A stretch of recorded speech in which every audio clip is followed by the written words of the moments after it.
Hello there. This is Dr. Garrett Boyer. Welcome to Gospel Minded, where we spend a few minutes each week talking about psychology, emotions, behavioral health. We reflect on how these important topics are related to the Sunday Gospel reading each week.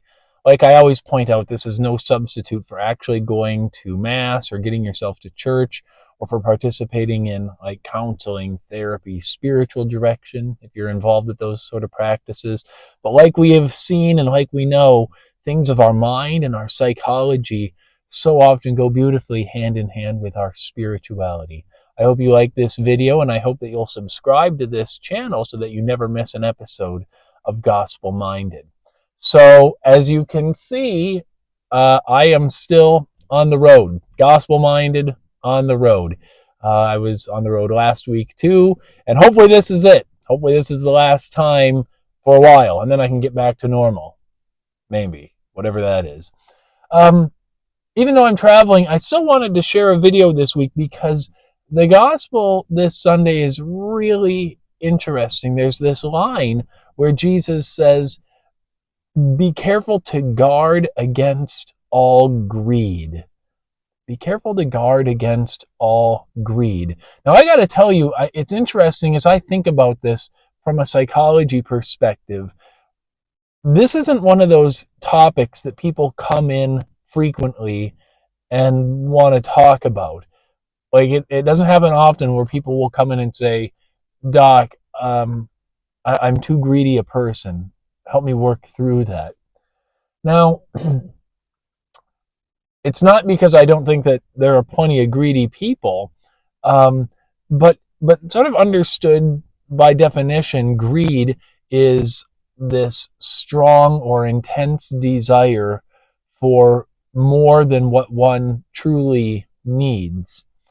And I mean, if you look at our society, if you look at me, I mean, I think about myself, and I imagine anybody watching this video, if you look at your own life, there's a pretty good chance that you've got more than you need. I certainly do.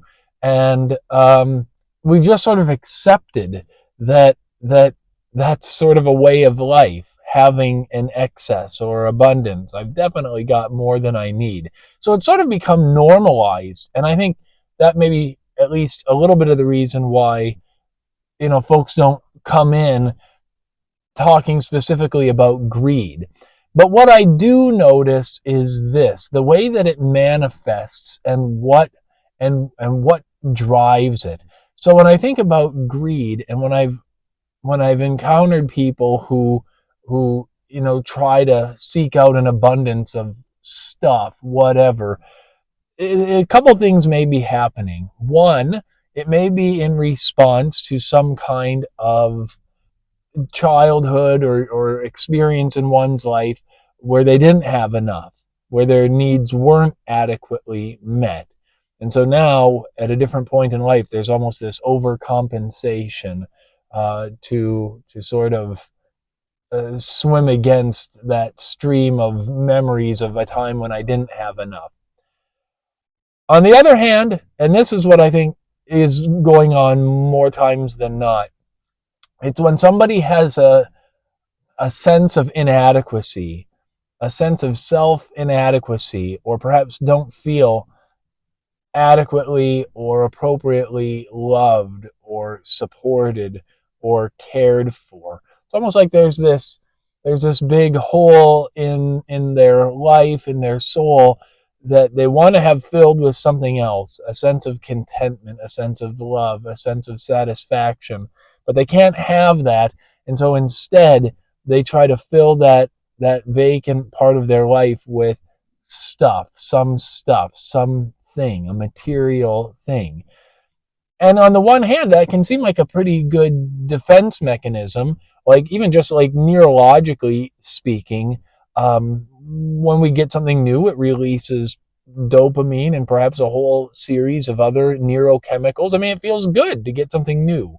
It can be exciting to have something new, to unbox something that is something that I've wanted or something that I've hoped to have had. And over time, then, we can kind of condition ourselves to want that dopamine hit by getting something new. But what happens then is we acquire more stuff as we become greedy, as it were. Um, it doesn't really solve the problem of I want love. I want to feel supported. I want to feel content. And so often, what I have observed and what I've noticed with folks is that the more stuff they get, it causes as many problems as it helps. In fact, it probably causes more problems for them. And then ultimately, if it is a defense mechanism, somebody trying to substitute stuff for love and affection and peace, boy, then it can become a real messy situation. So what do we do? What do we do? Again, I think this idea of excess is just a reality that we live with.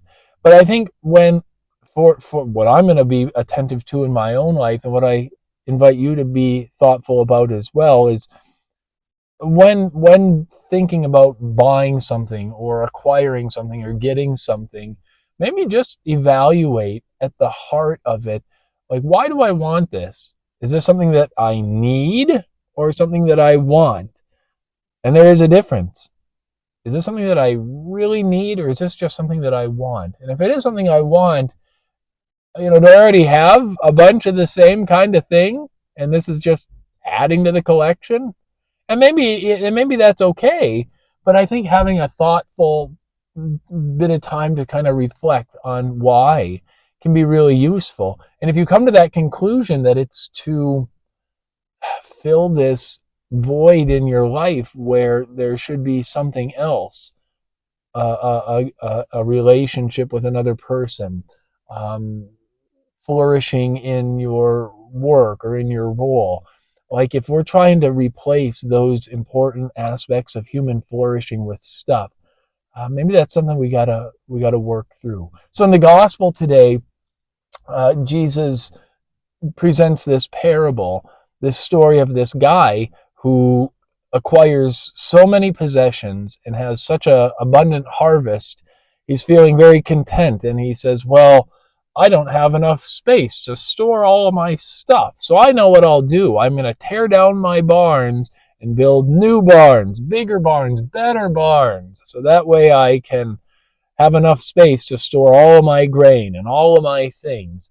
And the parable ends with Jesus saying, you fool, this night your life will be demanded of you, and where will your stuff be then? Can't take those things with you when you die. It's almost to say, instead of striving in life for stuff, why not strive in life for the things that are really going to leave you feeling fulfilled, content, satisfied, at peace? And the people who experience that reality of contentment, satisfaction, beatitude, peace, are the people who have a well-cultivated interior life, have developed a strong and appropriate sense of self and self-worth. People who have developed a strong and deep prayer life. People who work hard to maintain good relationships with the other people in their life. People who put their best foot forward to try and flourish in their role in the world. That's the kind of stuff that will help one avoid tendencies towards greed, but ultimately leave one feeling like they've really made the most of the time they have in their life. So these are some things that have been on my mind today, and I'm going to be thinking about it this week, and I hope that you'll be encouraged to do the same. So I'm going to hit the road, and next week, hopefully I'll be home and we can meet again. But between now and then, let's keep each other in thought and in prayer, and I'll see you next time. Again, I'm Dr. Garrett Boyer. This is Gospel Minded. Take care.